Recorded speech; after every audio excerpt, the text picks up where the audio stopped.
One of the hardest things for independent artists is learning how to describe our own sound. With so many other artists and genres out there, how do we figure out what makes us unique? And then exactly how do we tell people? If you've asked yourself questions like these, then keep watching. Because today we're discussing the system of music marketing that will help you figure out your own unique sound. Let's blast off and get started.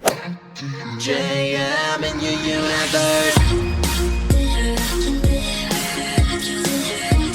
Konnichiwa friends, I'm Jonathan Miller and welcome back to Jonathan Miller Music, helping you become a better indie artist. I make electronic dance pop music and every Wednesday on this channel I'm helping others take their music to level 2. If that sounds good, consider subscribing and ringing the notification bell. If not, fine, then keep struggling to figure out how you stand out. But that's not very cool, and cool people subscribe. Just saying. Think about that. Alright, so today we're going to talk about the system of music marketing, which is a way to break down a song, an album, or even an artist or band, and determine exactly what type of music those things are. Now this video is actually an expansion of my genre deconstruction videos on TikTok that have amassed over 1 million views and counting, where I break down the umbrella genre, subgenre, niche, and micro niche of an album. Here's an example of one of my most popular videos. Not a problem. So using the system of marketing, which is umbrella genre, subgenre, niche, and micro niche of the iconic Sweetener by Miss Ariana Grande, umbrella genre, super easy to figure out, it's a pop record through and through.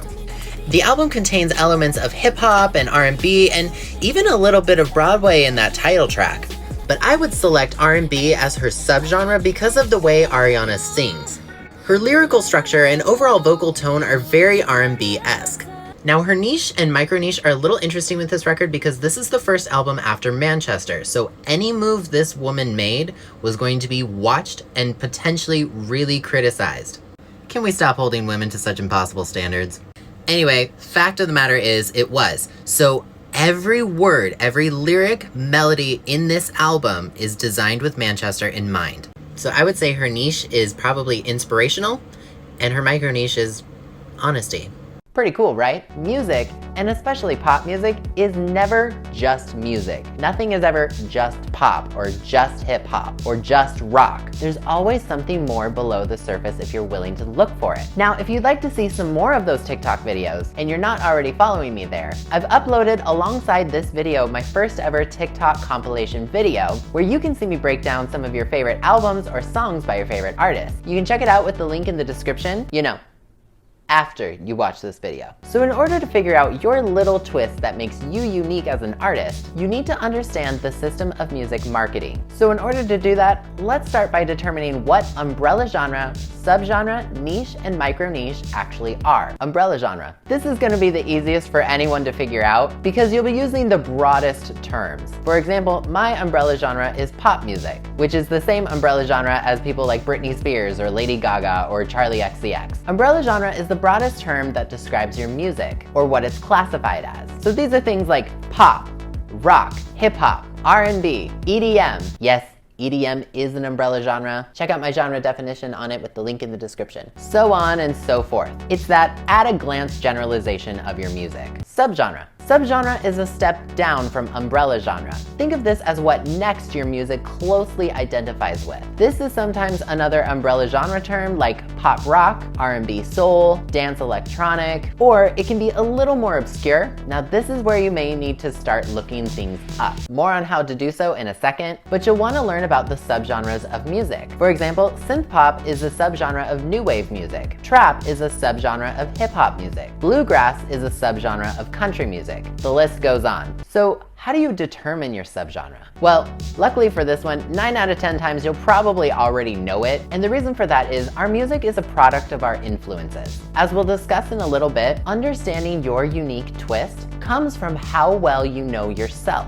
But we'll talk about that in a second. Niche and micro niche. Niche and micro niche can be pretty tricky to nail down. They almost always require a lot of research on your own part, and sometimes your niche or micro niche will change depending on your song or your album. For example, this is why Taylor Swift's 1989 album sounds so different from her debut, because her niche and micro niche changed. Now what makes niches and micro niches even harder to determine is that sometimes they aren't an exact genre either. They can be a vocal style like female-fronted rap. Sometimes they can be super subgenres of music, such as chiptune being a super subgenre of electronic music, which, by the way, micro-niches are also sometimes called microgenre. That might help you in your research. High energy is a niche or micro-niche of pop music. All of these terms are real things and play a very important role in how you successfully market your own music. Plus, all of these classifications of music have separate defining features and characteristics that separate them from other genres. That's why you can have an album with multiple different genres and influences, telling one cohesive story or picture. Figuring out your micro-niche will not only help you convey your own music sound to new fans, but it will also help you to determine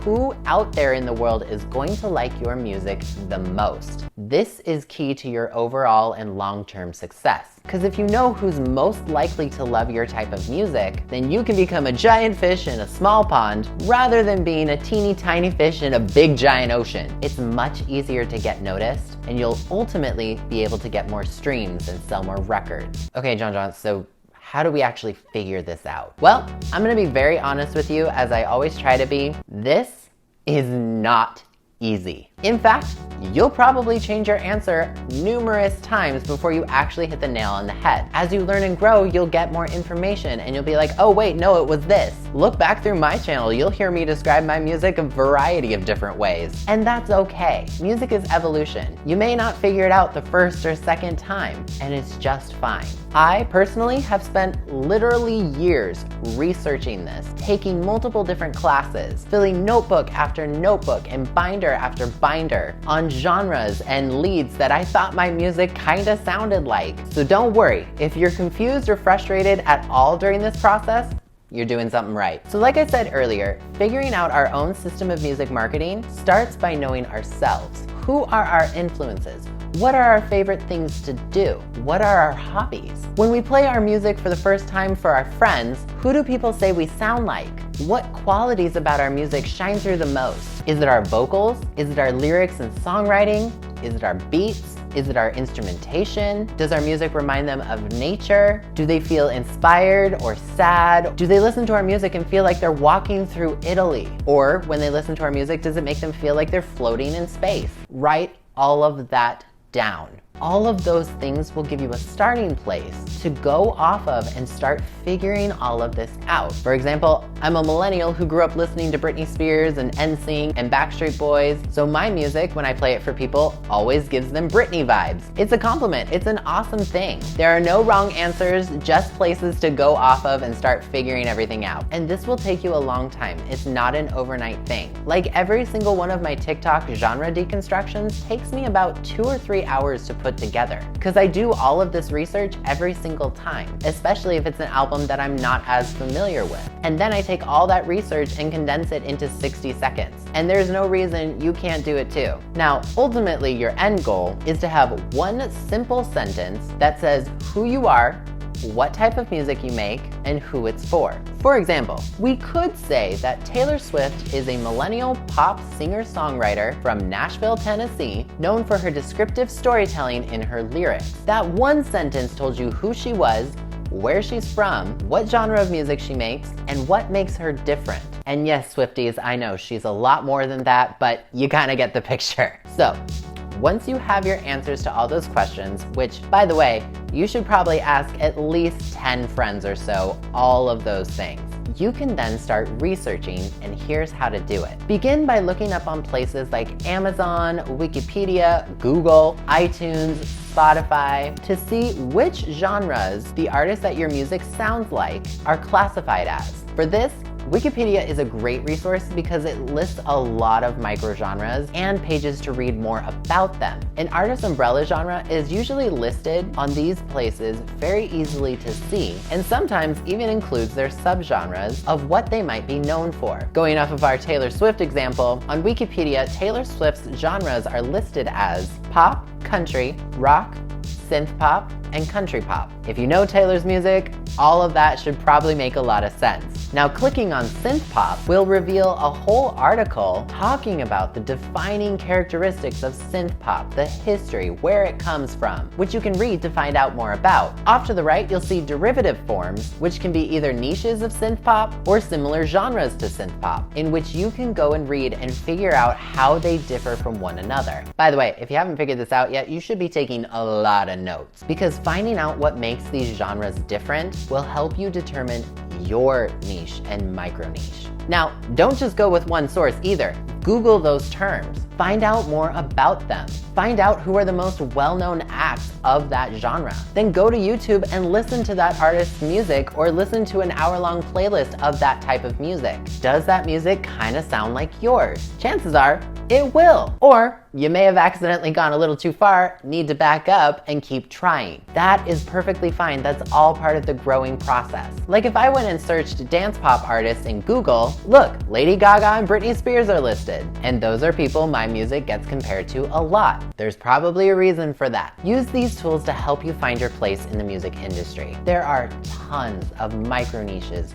and subgenres, microgenres underneath things like pop, EDM, hip hop, rock, alternative. What makes you unique might be that you're a female jazz vocalist who sings R&B music with a metal twist. Like I said before, music is never just music. There's always something more to look for if you're willing to put in the work to do it. And believe me, there are many artists out there not willing to do the work to figure all this out. And usually, those artists don't get very far. Or, sometimes they get lucky and have a viral song, and then they can hire a team to do it. But not all of us have those resources. And when you're in a meeting with that team trying to figure all this out, they're gonna ask you similar questions. Remember, being independent means full creative control, and that includes how you market your music. So put in the work, and you might one day figure out that you're a sassy, independent, electronic dance pop singer-songwriter who's not afraid to help others succeed in the music industry.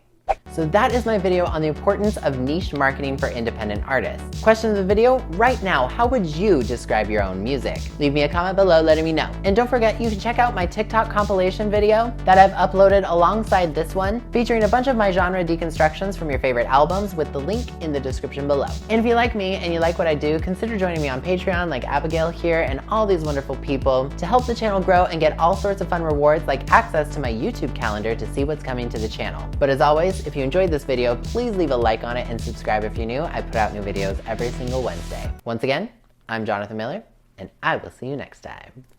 See you later. I am a machine, not a robot, not an operation electronically. My messages are